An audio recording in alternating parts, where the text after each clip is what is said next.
Olá pessoal, meu nome é Eduardo, seja bem-vindo ao canal. Neste vídeo nós iremos dar continuidade à nossa análise do livro Uma História da Filosofia, de Frederick Copleston, que analisa a filosofia no período da Grécia, Roma e a filosofia medieval. Esse é o primeiro volume de um total de 4 volumes que tem toda a história da filosofia analisada aqui pelo Frederick Copleston, né? É uma das coleções de filosofia que eu mais indico, que eu considero como sendo muito interessante para quem gosta e quer realmente compreender um pouco da história da filosofia. E nós estamos no capítulo 4, que tem como título A Palavra de Heráclito, e está inserido dentro daqueles estudiosos, daqueles filósofos considerados pré-socráticos, né? Ou seja, do período antes de Sócrates. Então, tratamos sobre Heráclito de Efésio. Ele nasceu ali por volta do ano de 500 a.C. e faleceu por volta do ano de 400 a.C.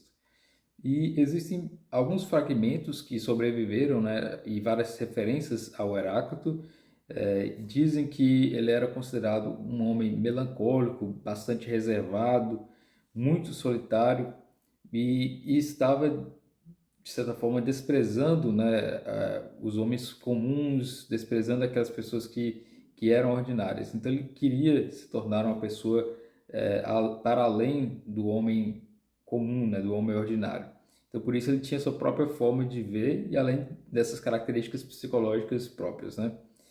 E além disso ele era bastante crítico, né? Em algumas citações ele critica muito os filósofos anteriores. Pitágoras, ele faz um elogio para Pitágoras, mas em se tratando de Homero, ele diz aqui na citação: Homero deveria ter sido excluído das competições e açoitado e, e Arquílogo também. Ou seja, olha para você ver, né?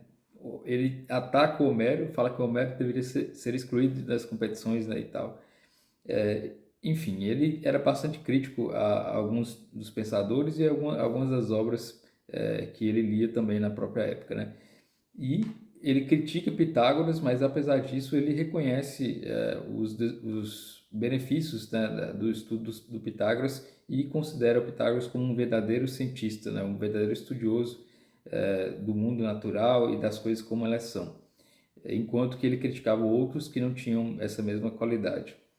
E há diversas citações que são bem engraçadas e até bastante vigorosas e objetivas, feitas por Heráclito, né? Eu não vou citar todas para não tomar o tempo, mas é interessante que há algumas citações que são realmente interessantes. Quanto à ideia de religião, o Heráclito ele era considerado como um panteísta, né? No sentido de que ele acredita num todo, né? E que as coisas como elas são necessariamente algo que remete ao divino. E ele não tinha alguma relação com os mistérios religiosos, né? As práticas religiosas, por assim dizer. Ele era alguém que contemplava a existência e nisso entendia algo como sendo divino, no caso.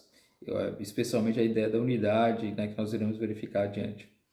E alguns consideram como ele tendo um estilo obscuro, né? Esse era, na verdade, o apelido de Heráclito, né? Porque ele tem várias sentenças que são difíceis de serem interpretadas e algumas com vários significados, então por isso há esse nome por Heráclito, né?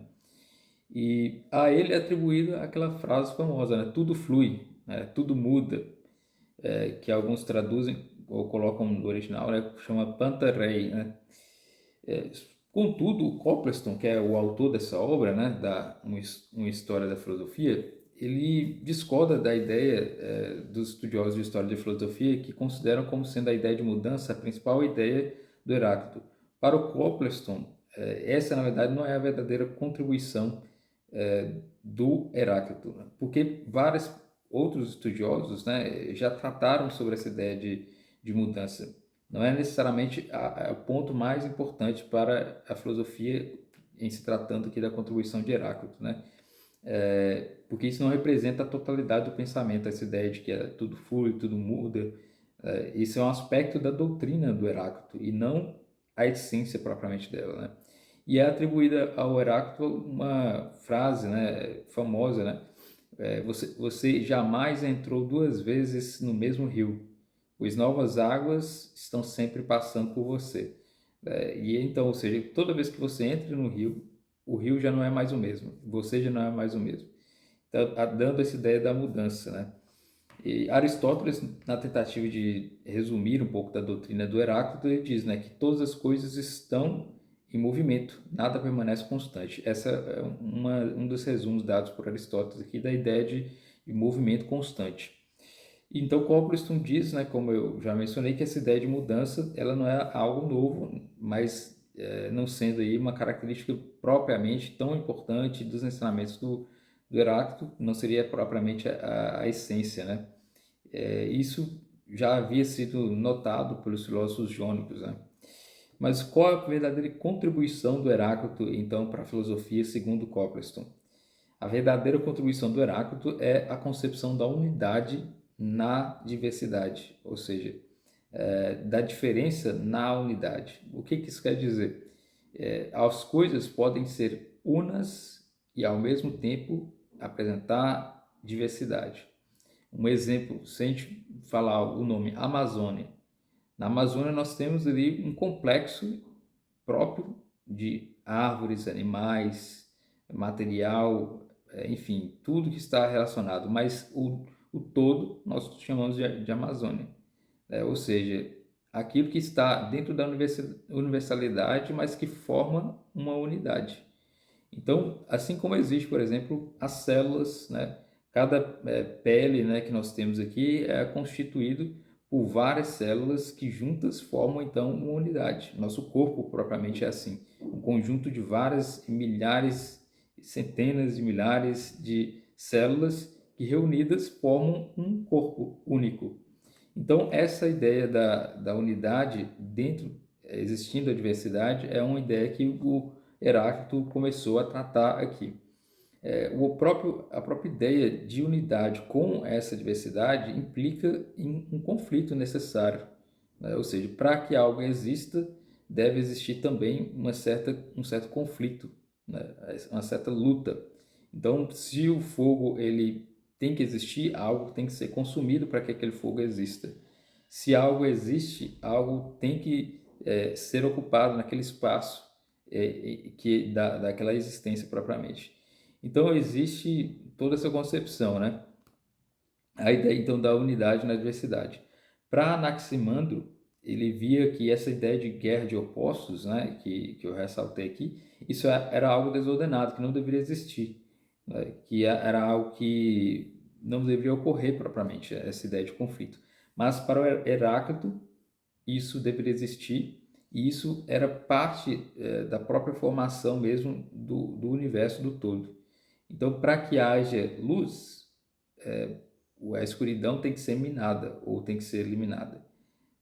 Para que haja, por exemplo, a alegria, você não vai ter, então, a tristeza propriamente. Então, essa ideia de que uma coisa tem oposição à outra, né, a essa luta que existe, é que o Heráclito coloca como sendo um ponto-chave aqui das suas ideias, né? A unidade total, ela só existe quando há tensões de opostos. E essa tensão, então, é essencial para a unidade do todo, né, do um. Então, para Heráclito, toda a realidade, aquilo que existe, é uma única coisa, né? O que é de material é tudo a mesma coisa dentro de uma unidade. Ou seja, todas as coisas são apenas uma e ao mesmo tempo são múltiplas. Então, quando a gente fala planeta, dentro do planeta existem variedades de coisas, de objetos, de animais, de seres, mas quando se pensa na unidade, é um planeta. Então, todas essas coisas são uma, mas ao mesmo tempo são muitas. E isso não é necessariamente por um acidente, né? Mas pela própria essência mesmo, né? As coisas são formadas todas por uma mesma unidade. E aqui que seria um pouco aí do que nós conhecemos talvez como o átomo, né? Que é aquilo que compõe e que forma toda a matéria, os nêutrons, enfim. Copleston, então, ele diz que Hegel, né, que foi um intérprete aqui do Heráclito, que teve muita influência dele, ele diz que o Hegel estava equivocado em atribuir ao filósofo Heráclito essa ideia, né, da categoria do vir a ser. Ele também, segundo o Copleston, o Hegel também errou ao colocar cronologicamente Parmênides antes de Heráclito, né, quando na verdade eles foram contemporâneos. Então, o que é o um no múltiplo? Né? O que é essa unidade na diversidade? Heráclito e também os estoicos posteriores, né, vários estoicos adotaram as ideias de Heráclito e eles tratam dessa ideia de que a essência de todas as coisas é o fogo. Né? E sendo o fogo, ele entra dentro aqui daquelas várias correntes de pensamentos que estavam tentando formar aí algo que seria a essência do universo, né? Com Tales dizendo que tudo era água, Anaximenes dizendo que tudo era o ar. Agora temos Heráclito dizendo que as coisas são fogo, porque o fogo é a causa de tensões constantes. E então isso é parte da filosofia de Heráclito, né? A ideia que deve existir vários conflitos e que esses conflitos, essas tensões, né, entre uma coisa, por exemplo, positiva e negativa, essas tensões é que geram o que nós conhecemos como uma realidade, como conhecendo o universo, né, dentro dessa unidade. Então, dentro de um destaque aqui do próprio livro, pode ser lido, né? Há luta constante no universo e também há uma relativa estabilidade das coisas em razão das diferentes extensões de fogo, a se acender ou se apagar em proporções mais ou menos iguais. Então, dependendo da intensidade desses conflitos, né, pode existir, então, algo de forma diferenciada. Essa inseparabilidade dos opostos, o que ocorre, né, é aquilo que é oposto, ele está necessariamente vinculado.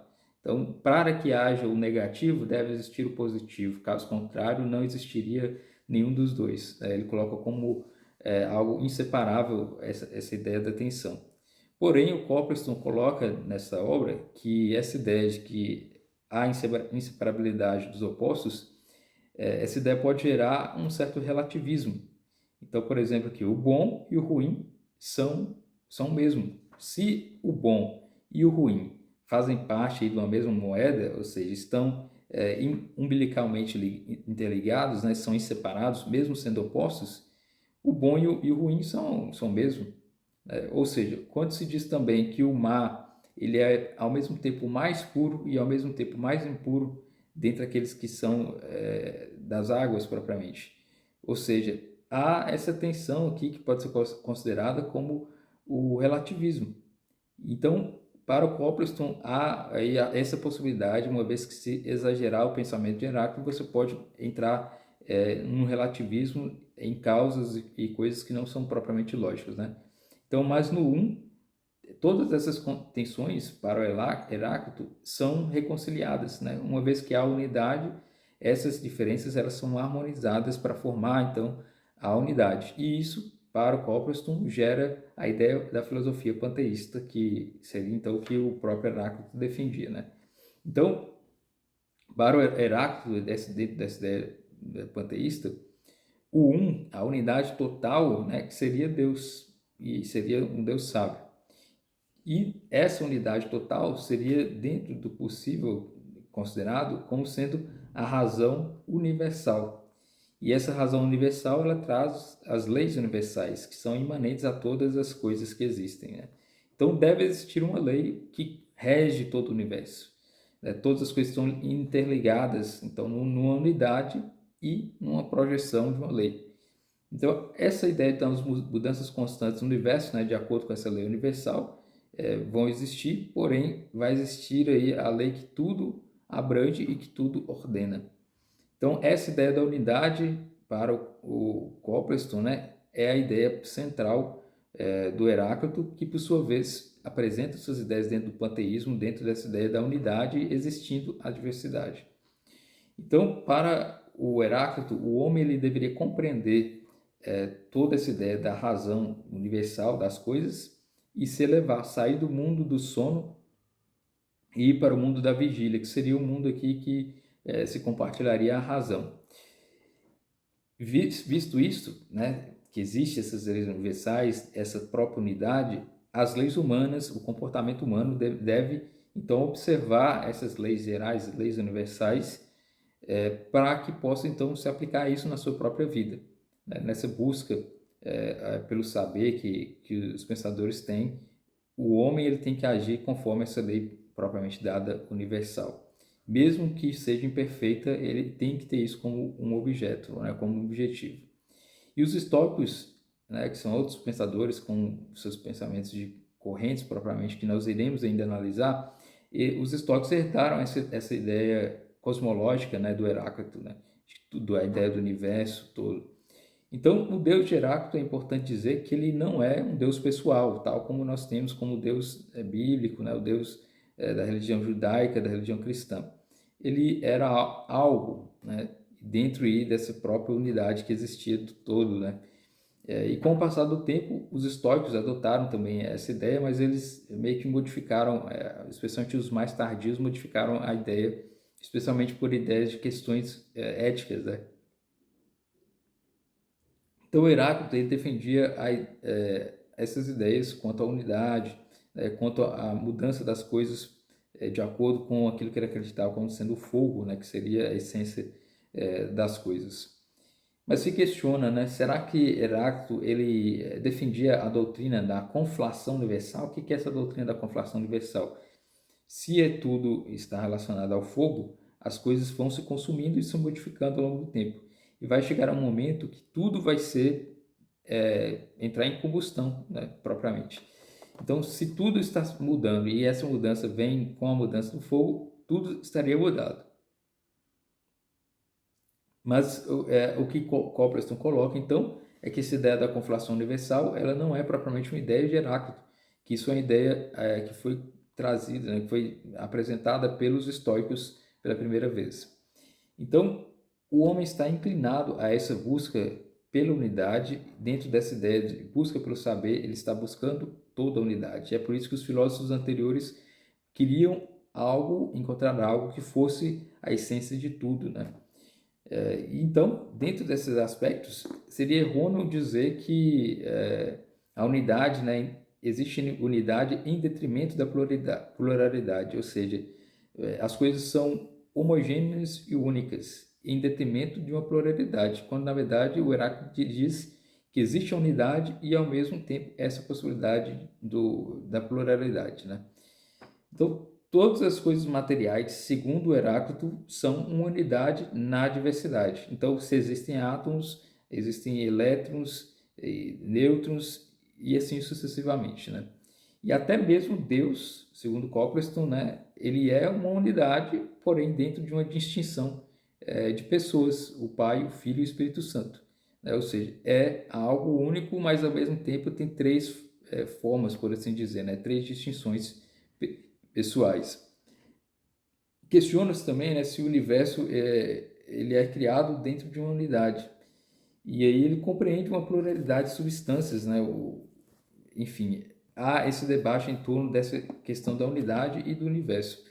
Existe aqui um trecho que é a conclusão do Copleston, que é interessante ser analisado, dizendo o seguinte: concluímos, portanto, que Heráclito de Éfeso concebeu uma noção filosófica genuína, embora estivesse empenhado no mesmo tipo de simbolismo sensual que seus antecessores jônicos, e essa noção do como essencialmente plural, pode ser discernida com clareza por trás de todo simbolismo sensual.